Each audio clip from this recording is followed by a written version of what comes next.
Auzubillahi minasyaitonirrajim. Bismillahirrahmanirrahim. Alhamdulillahi rabbil alamin wassalatu wassalamu ala asrofil anbiya'i wal mursalin wa alihi washabihi ajmain. Assalamualaikum warahmatullahi wabarakatuh. Alhamdulillah kita dapat bersama dalam perjumpaan pada pagi ini berkaitan dengan Minggu Education 5 yang telah dirancang sepanjang minggu ini, dan saya rasa ini adalah satu perancangan dan program yang amat bermakna untuk para pelajar untuk menghayati apakah Edu 5.0 atau Education 5.0. Ianya adalah mengambil kira akan apakah perkembangan semasa yang berkaitan dengan Education 5.0. Kalau kita lihat dewasa ini, teknologi telah berkembang dengan pesat, dan teknologi tadi adalah asas pada perkembangan pembelajaran.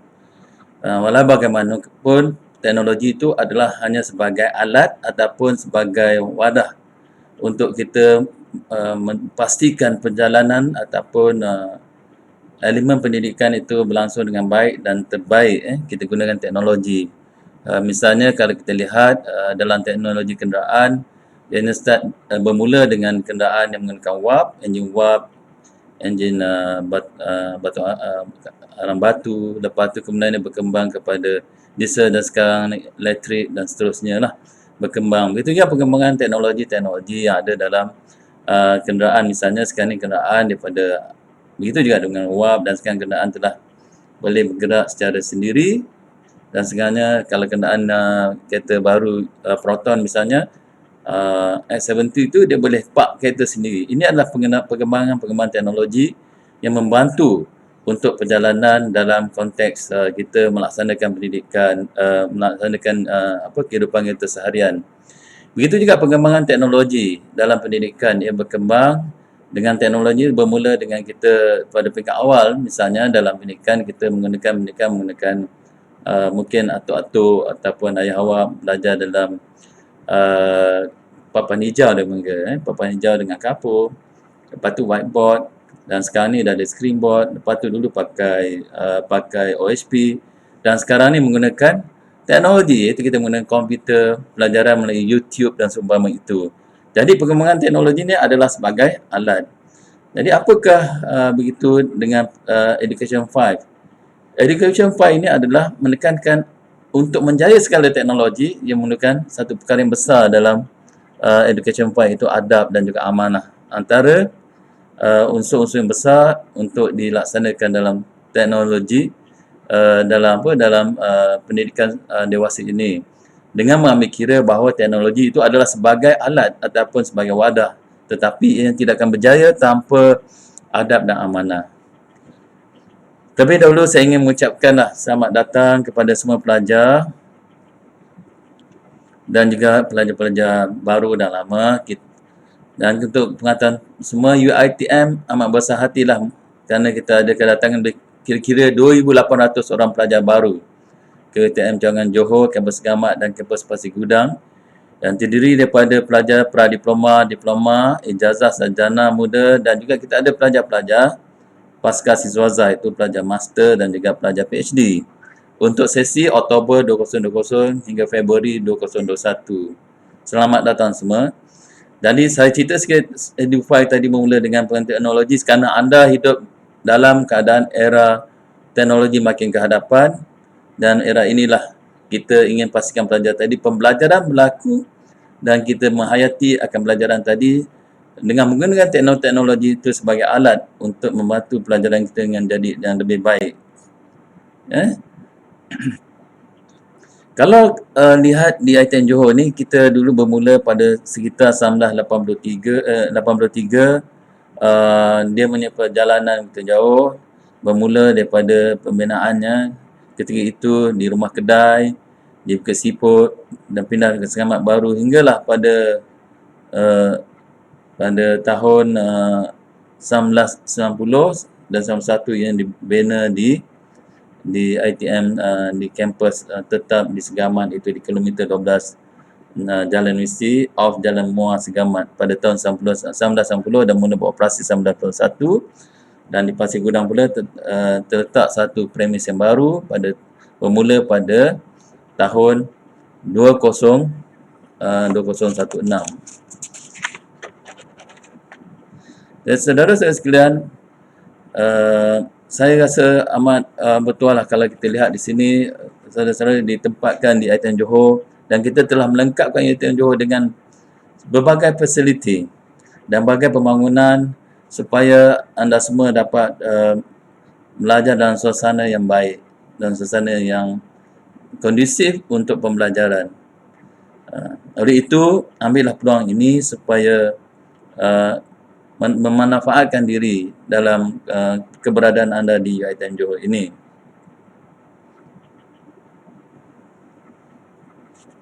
Jadi ITM telah memastikan supaya pelajar-pelajar tadi dapat melalui pembelajaran dan menghayati pelajaran dengan menggunakan fasiliti-fasiliti yang kita bangunkan dan fasiliti yang terkini. Dan begitu juga kita pastikan pelajar-pelajar tadi mendapat pembelajaran yang begitu besar lah, ataupun pembelajaran impact yang besar daripada diri mereka. Kalau lihat di ITM Segamat, di ITM Cawangan Segamat, kita ada 4 buah fakulti, iaitu Fakulti Perakaunan, Fakulti Pengurusan, Pengurusan Perniagaan, Fakulti Pengurusan Maklumat dan Fakulti Sains Komputer dan Matematik. Manakala kita ada kampus saya sebut tadi pada tahun 1916 kita wujud di Pasir Gudang, kita ada kampus yang menempatkan program Fakulti Kejuruteraan Awam, Fakulti Kejuruteraan Mekanikal, Fakulti Kejuruteraan Elektrik, Fakulti Kejuruteraan Kimia, Fakulti Sains Gunaan dan Fakulti Pengurusan Perniagaan dalam bidang pengangkutan. Jadi di sini kalau kita lihat fakulti-fakulti ini semua termasuk kita ada berbagai program. Kalau kita lihat dalam setiap fakulti tadi ada berbagai program dan terdapat 2 program pra-diploma, 14 program diploma, 8 program ijazah sarjana muda dan 1 program sarjana dengan perancangan dan juga kita mempunyai program dipanggil pasca siswaza, kita ada Doctorate in Business Studies dan juga program PhD melalui penyelidikan.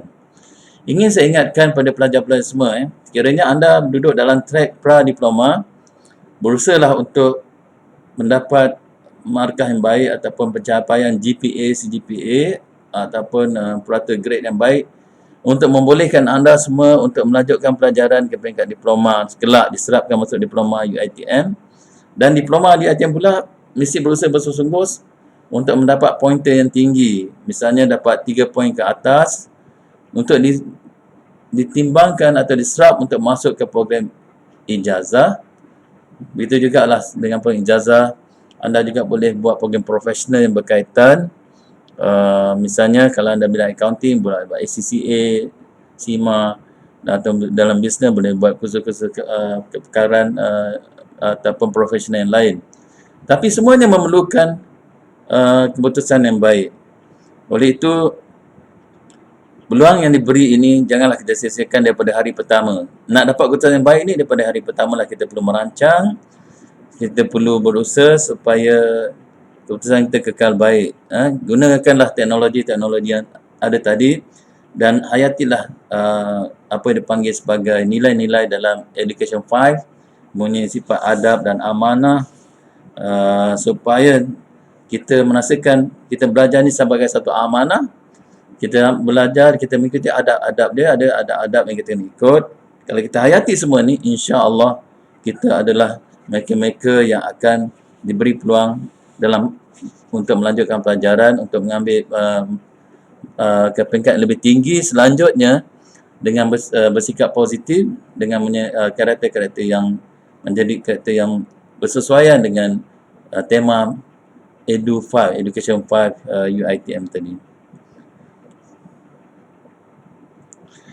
Saudara dan saudari sekalian, UiTM Johor umpama pemata di selatan tanah air kerana kita kewujudannya memberi impak yang cukup besar kepada transformasi pendidikan tinggi negeri, menjadi pemangkin kepada peningkatan sosioekonomi tempatan di daerah Segamat yang sekarang ini telah dinamik dan telah naik taraf kepada perbandaran. Jadi kewujudan ITM sendiri beri impak pada sosioekonomi dan begitu juga mempunyai impak secara langsung pada pelajar-pelajar melalui pengajian ini.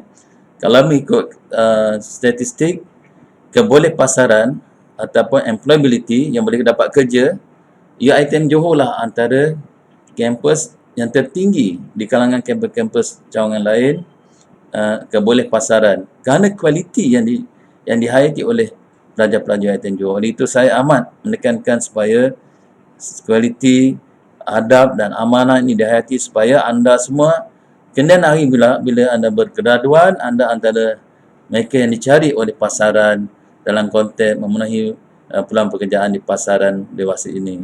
Jadilah pelajar-pelajar yang mempunyai ciri-ciri yang dikenali oleh majikan yang melalui proses-proses pembelajaran yang betul, mempunyai adab dan bersifat amanah dalam diri untuk melaksanakan tanggungjawab mereka dalam meneruskan pelajaran mereka di UiTM Johor. Kalau kita lihat sini, kejayaan ini tidak akan wujud begitu saja tanpa usaha jentera UiTM sendiri terdiri daripada pensyarah-pensyarah dan juga kaki tangan yang bersungguh-sungguh. Pastikan anda semua akan berjaya kelak. Lihatlah bagaimana kesungguhan dan pengorbanan pensyarah-pensyarah dan kenangkan jugalah bagaimana pengorbanan ibu bapa anda untuk hantar anda ke sini. Jadi di sini, saya dan juga kaki tangan UiTM, kaki tangan pentadbiran dan pensyarah-pensyarah akan berusaha bersungguh-sungguh supaya anda mendapat suasana pembelajaran yang terbaik.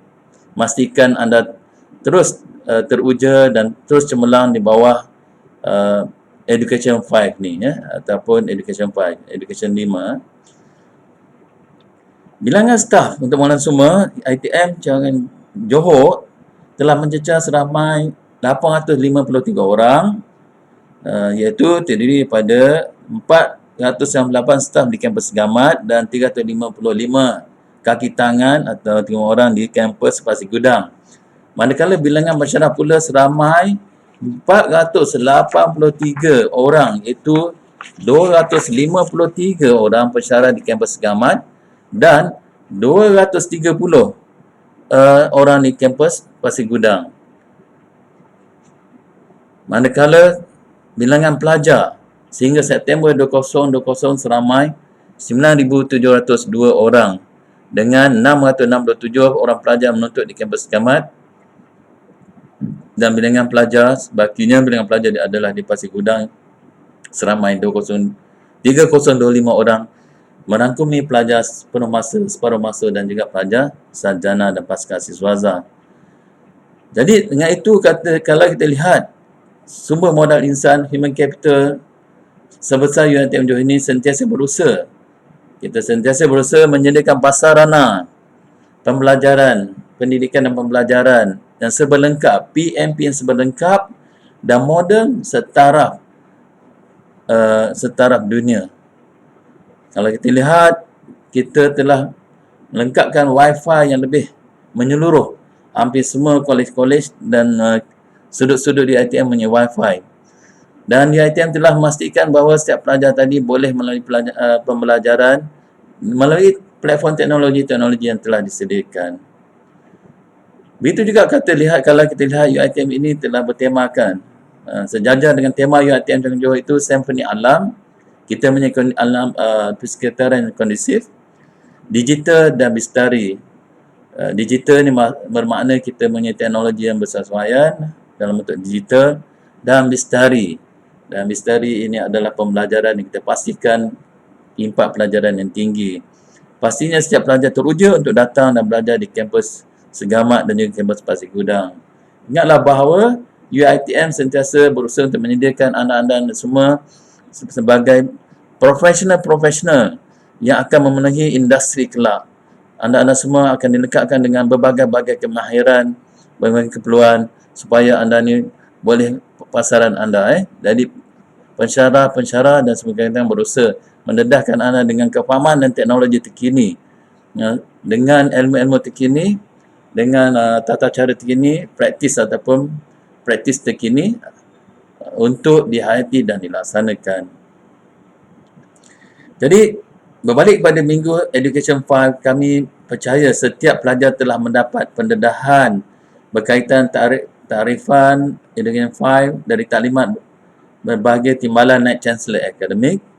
Malahnya yang telah diperincikan dalam taklimat timbalan Rektor Hal Ehwal Akademik Dr. Ahmad Razi. dan dia telah buat penyampaian hampir 1 jam lebih untuk anda menghayati apakah itu Education 5, dan saya amat berharap semua dapat menghayati dengan sebenar-benarnya. Setiap taklimat fakulti semasa sesi minggu Education 5 seharusnya membuka mata pelajar terhadap pengetahuan dan kepentingan teknik pembelajaran secara atas talian. Sebab itu, adab, amanah dan bertanggungjawab, sentiasa komited dan patuh arahan pensyarah serta ambil peduli terhadap jadual kelas amatlah perlu bagi kaedah pembelajaran ini. Ya, mesti ada sifat adab, amanah dan tanggungjawab. Committed, kita sentiasa peduli, sentiasa peka akan arahan pensyarah, ambil maklum akan segala arahan dan mengikuti segala tugasan dan tanggungjawab. Ini adalah amat penting. Dalam norma baru pembelajaran, norma baru pembelajaran yang berlaku bila berlakunya pandemik di Malaysia, semua telah ketahui, kita telah berubah pada norma baru di mana pembelajaran kan dilakukan secara berseka muka dan pelajar tidak perlu lagi hadir ke kelas secara fizikal. Kemungkinan akan juga pembelajaran berlaku secara hybrid ke kuliah berseka muka mungkin hingga 10 atau 20%. Yang lebihnya akan berlaku atas talian. Jadi, sekiranya atas talian sekalipun tidak berlaku secara fizikal, ini tidak makna sesi pengajaran pendidikan tidak berlaku. Tetapi ini akan berlaku secara atas talian ataupun dikenali sebagai Open Distance Learning. Open Distance Learning ataupun ODL. Dalam ODL ni, kuliah-kuliah akan berlaku melalui YouTube ataupun akan berlaku melalui dalam bentuk online. Dan bahan-bahan akan disediakan dan didapati pelajar-pelajar akan berpeluang untuk mengulangi pelajaran tadi lebih daripada biasa. Maksudnya, maklumat-maklumat, syarahan-syarahan pensyarah akan terdapat dalam YouTube UiTM Cawangan Johor, dan kita boleh akses ataupun boleh mengulang kaji, merujuk pada YouTube tersebut, dan insya-Allah dengan usaha-usaha begitu anda mendapati bahawa pengukuhan kefahaman anda akan berlaku, dan insya-Allah ini membantu kecemerlangan dari segi pembelajaran anda. Jadi oleh itu, dari segi pembelajaran adalah kita perlu pada sifat atau sikap untuk sentiasa mengulang kaji, sentiasa merujuk bahan-bahan sehingga kita faham pada konsep yang sebenar dan menghayati kefahaman tersebut. Jadi, dengan adanya bahan-bahan atas talian tadi, saya yakinlah pelajar-pelajar boleh mengambil kesempatan untuk mengulang kaji dan memantapkan kefahaman anda semua. Ingatlah, inilah sifat adab dan amanah dan bertanggungjawab, sentiasa committed dalam konteks pembelajaran dipanggil dalam konteks pembelajaran alah baru ni, ataupun kita berlaku secara norma baru ni. Kita ambil norma baru di mana kelas-kelas kebanyakan berlaku secara open distance learning ataupun atas talian. Dan setiap pensyarah adalah terdiri daripada mereka yang sangat berdedikasi, profesional serta terlatih dengan kaedah pembelajaran secara ODL. Penasihat akademik malah ketua pusat pengajian sentiasa ada dan bersedia untuk membantu saudara dan saudari jika sebarang masalah timbul. Atas segala ketidakkefahaman, saudara-saudari juga boleh merujuk kepada Pejabat Am Hal Ehwal Akademik. Di sana ada kerani program yang khusus bagi setiap fakulti. InsyaAllah mereka bersedia untuk membantu anda semua. Jadi UiTM ini jentera-jentera yang sentiasa ingin membantu anda semua. Walau bagaimanapun, persoalan pokok adalah terdiri daripada diri kita sendiri, di anda sendiri, untuk punya sikap yang betul, punya adab yang sebut tadi, punya adab yang betul dalam pembelajaran tadi, mempunyai sifat amanah dan bertanggungjawab. Kalau kita ada elemen-elemen ini adalah elemen asas bagi kejayaan Education 5.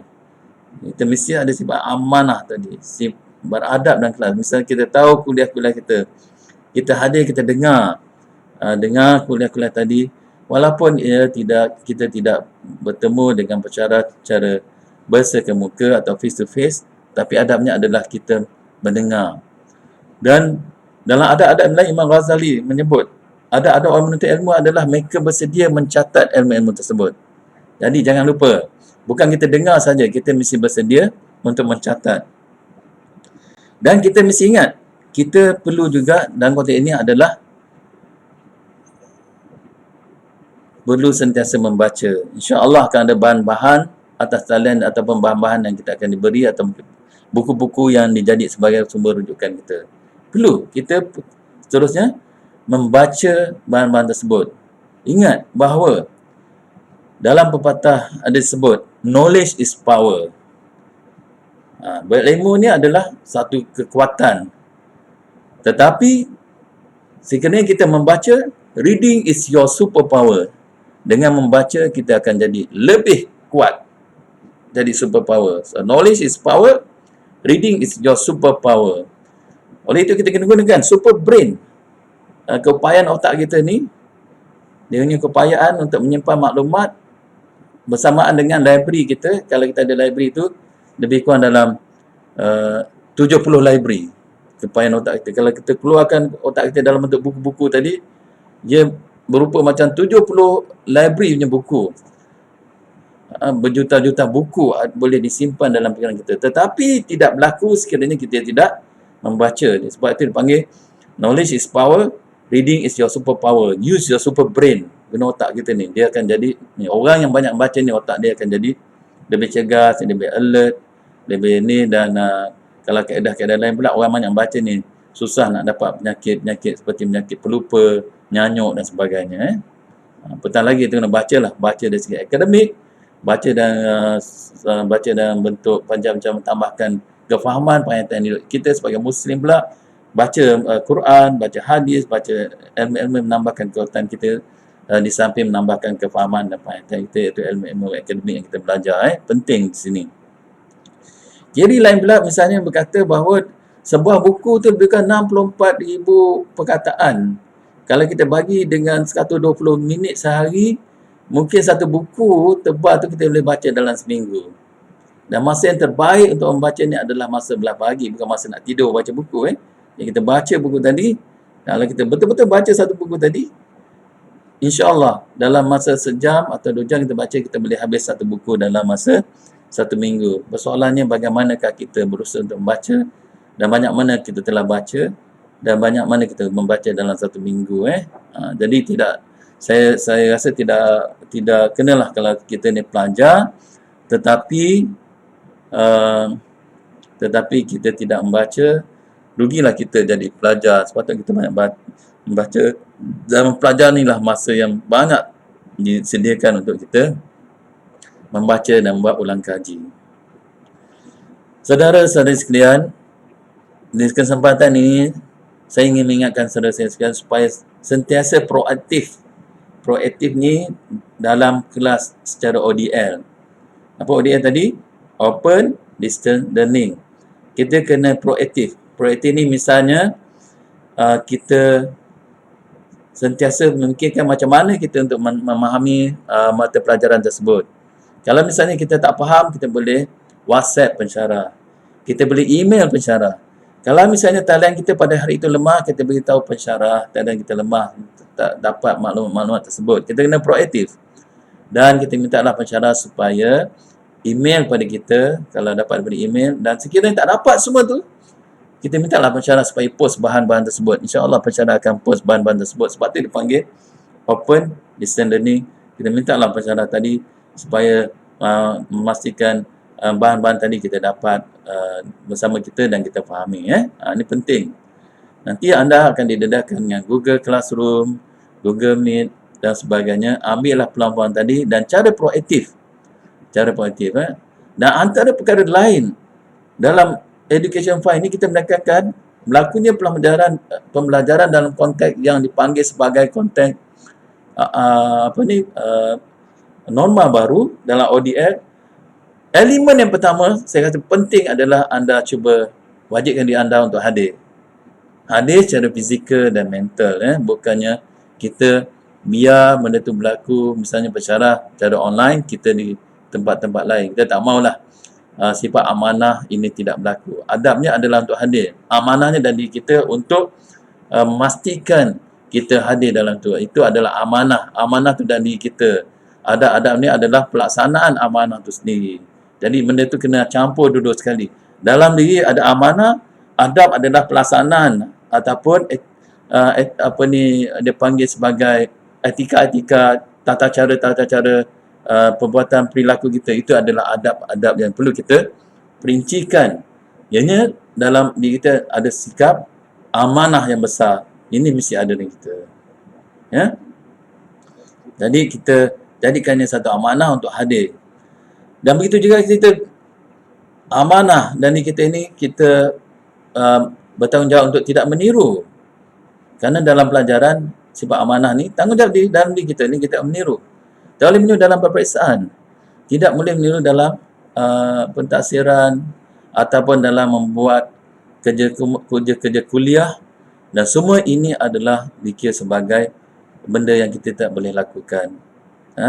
Secara amanah dan diri kita tak buat semua ni. Adabnya adalah kita buat assignment tadi. Tapi amanah dan diri kita adalah kita tidak meniru. Jadi jadilah seorang yang amanah. Ianya adalah kesalahan besar. Jadi amanah ni adalah satu benda yang mungkin ada dalam diri kita secara melalui kesedaran kita ataupun melalui dia panggil diri kita, akhlak kita dah macam tu, menjadi seorang yang amanah. Walau bagaimana seorang Muslim dia beramanah, selain daripada itu adalah seorang Muslim dia kena siap amanah kerana dia tahu bahawa mereka adalah perbuatan mereka adalah perlu dilaksanakan dengan betul kerana mereka bertanggungjawab bukan sahaja di dunia dan di akhirat, dan malaikat sentiasa mencatat perbuatan mereka. Dalam amanah ni mereka akan dikira sama ada dapat pahala atau dosa. Ingat ini adalah ni. Dan mereka tahu bahawa keberkatan ilmu adalah hasil daripada kerja-kerja yang amanah dan menunaikannya, melaksanakan dengan adab-adab yang betul. Apa adab yang betul? Misalnya kita hantar pada masa tarikh yang diinginkan, kita lakukan dengan membuat kerja-kerja rujukan sendiri. Kita buat menepati pada apa yang dikehendaki dalam syarat-syarat ataupun apa yang dikehendaki dalam sesuatu assignment tersebut. Misalnya berapa batang perkataan, berapa banyak rujukan, tajuk-tajuk yang dipilih dan sebagainya. Jadi ini semua adalah kita kena buat atas dasar bahawa kita melakukan secara amanah dan kita penuhi amanah tersebut dan kita laksanakan adab-adab yang telah ditetapkan. Ini penting. Apatah lagi kita tahu bahawa kuliah dan kebanyak kerja khusus akan dilakukan secara ODL, Open Distance Learning. Mungkin ianya banyak bergantung kepada sifat amanah dan tanggungjawab anda semua. Oleh itu, kita kenalah berusaha supaya kita bisa amanah. Di UiTM, kita akan semak semua kerja khusus ataupun assignment, tugasan-tugasan tadi supaya ianya tidak berlaku apa yang dipanggil sebagai plagiat. Plagiat ni apa maksud plagiat? Iaitu kita ambil kerja orang lain ataupun kita ambil daripada buku, kita terus cetak daripada buku tu tanpa olahan, tanpa kita menggunakan bahasa-bahasa sendiri, tanpa ia jadi rujukan. Kita jadikan dia, ambil dia panggil potong tanpa terus. Itu adalah plagiat. Dan ITM akan ada sistem, kita akan apa dia panggil semak semua kerja khusus tadi supaya tidak berlaku plagiat, dan sekiranya berlaku plagiat maka anda dengan sendirinya akan dikenakan tindakan tata tertib. Kalau masa saya belajar di luar negara dulu, kalau kita tiru walaupun 2-3 ayat dikira sebagai plagiat. Plagiarism, bahasa Inggerisnya plagiarism. If you plagiarize ataupun anda buat plagiat tadi, maka anda akan dibuang mesti. Ingat medium UiTM adalah dalam medium bahasa Inggeris. Sebab itulah pasaran ITM ni tinggi, sebab kita boleh dalam bahasa Inggeris. Maka usahalah untuk menajamkan penguasaan bahasa Inggeris anda. Dan kita tahu bahawa kita ada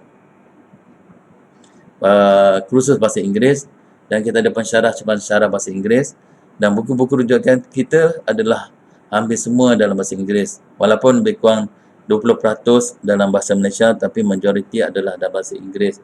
Jadi saya anggap ini tidak ada alasan supaya anda tidak boleh menguasai bahasa Inggeris, maka anda kena usahalah bersungguh-sungguh untuk menguasai bahasa Inggeris. Ambillah peluang berada di ITM ini untuk membaca, berinteraksi. Mungkin majoriti adalah Bumi Putera, Melayu dan sebagainya.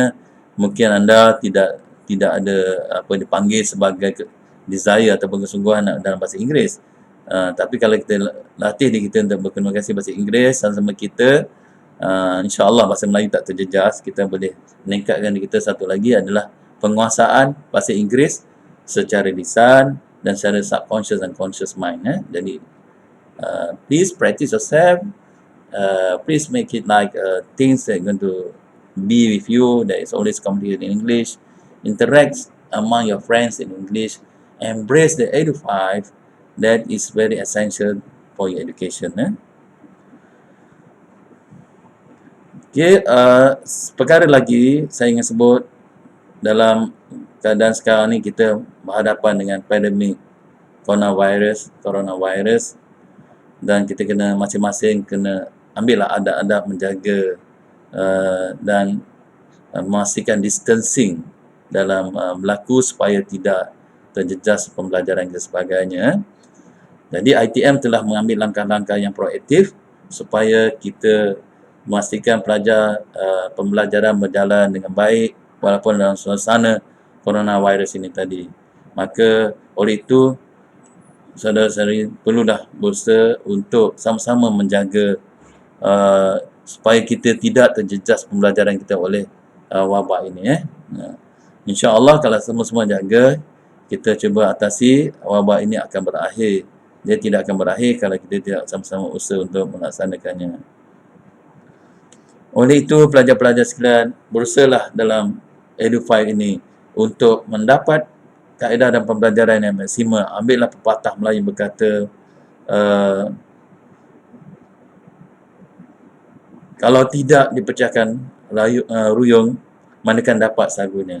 Jadi kalau kita pecahkan ruyung tadi, masakan kita dapat sagunya. Maksudnya kalau kita usaha, tanpa usaha sungguh-sungguh tadi, maka tidaklah dapat sagunya. Ingat.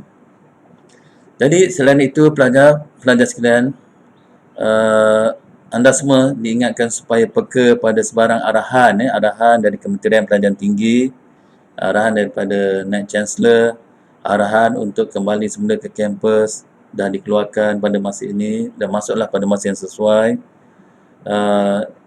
Dan saya rasa mungkin ramai rasa nak balik ke kampus, nak rasalah hidup dalam suasana kampus.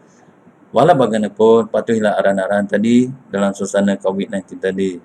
Jadi saya rasa ini adalah penting untuk memastikan bahawa anda semua dapat meneruskan pelajaran dengan baik dan kita memastikan keselamatan kampus ni supaya tidak ada unsur-unsur menjejaskan keselamatan kita ataupun kesihatan kita oleh disebabkan wabak yang melanda sekarang ini. Jadi oleh itu kita kena sama-sama jaga kita lah. Saya rasa ini adalah amatlah penting, amatlah penting. Dan jadilah seorang pelajar yang mengacapi Edu5 ni tadi dengan menggunakan teknologi yang ada sebagai wadah, dan jadi elemen untuk berjayakan teknologi yang ada yang sebagai wadah tadi hanyalah sebagai wadah. Teknologi tadi bukannya utama, tapi yang utama adalah diri anda punya sifat amanah dan melaksanakan kerja tadi dengan penuh adab yang betul. Ini penting, penting. Mesti ada semangat yang tinggi untuk, saya sebut tadi, untuk menggerakkan diri anda dari tadi daripada pelajar biasa ke pelajar yang luar biasa, menguasai ilmu. Kita bersaing dari sudut sini adalah ilmu. Dan di ITM ni, dia tidak ada kota-kota. Kalau semua dapat A, semua dapat A. Semua bagus, semua akan jadi bagus. Jadi, ianya hanya bergantung pada usaha-usaha kita. Ingat, kalau kita ingin cemerlang, ianya adalah diri kita juga. Dan semua yang dapat di sana adalah motivasinya dari diri anda sendiri. Jadi, saya rasa, saya yakin, semua tidak akan mensesiakan peluang ini. Dalam Edu5 tadi, kita tekankan perlunya sifat amanah, seperlunya beradab dan bertanggungjawab tadi adalah satu perkara yang kita hayati. Dan teknologi-teknologi tadi akan membantu kita untuk mencapai pencapaian kita yang cemerlang. Mesti ada sifat, saya ingin berjaya. I want to do it. I will do it. Saya nak pada tu. Saya akan usaha untuk arah itu. Kita tidak akan berjaya kalau kita berpeluk tubuh. Kalau kita hanya duduk sahaja di sudut tadi, maka kita akan terpinggir, terpinggir dalam pelajaran kita. Saya sebut, ada cita-cita yang pra-diploma nak dapat dia masuk diploma. Yang diploma nak diserapkan pada degree. Yang degree nak dapat peluang pekerjaan. Semua bergantung kepada uh, keupayaan anda untuk meminda diri anda dari sudut penguasaan ilmu dan juga di sudut di mana anda menguasai dari segi kefahaman-kefahaman dan profesional dan soft skill yang ada, kemahiran kendiri yang ada. Penting IITM telah menyediakan platform peluang ini. Jangan sia-sia peluang ini. Peluang ini adalah diberi kepada anda. Ambillah ia sebagai satu amanah yang anda kena tunaikan sebaiknya. Setakat itu dahulu untuk anda semua, saya doakan kejayaan anda semua dan mudah-mudahan anda dapat menghayati Edufy ini dengan berjayanya, dan ambillah peluang yang diizinkan oleh Allah SWT pada anda untuk memastikan anda telah berjaya meningkatkan diri anda, menguasai ilmu dan seterusnya mendapatlah sekeping diploma, degree maupun kena lain pada master ataupun PhD, dan diberi peluang kerja, membina diri kita dengan soft skill yang berkaitan. Selamat berjaya semua. Saya doakan kepada semua sekali lagi. Dengan itu, selamat ke UiTM Johor. Sekian dahulu daripada saya. Wassalamualaikum warahmatullahi wabarakatuh.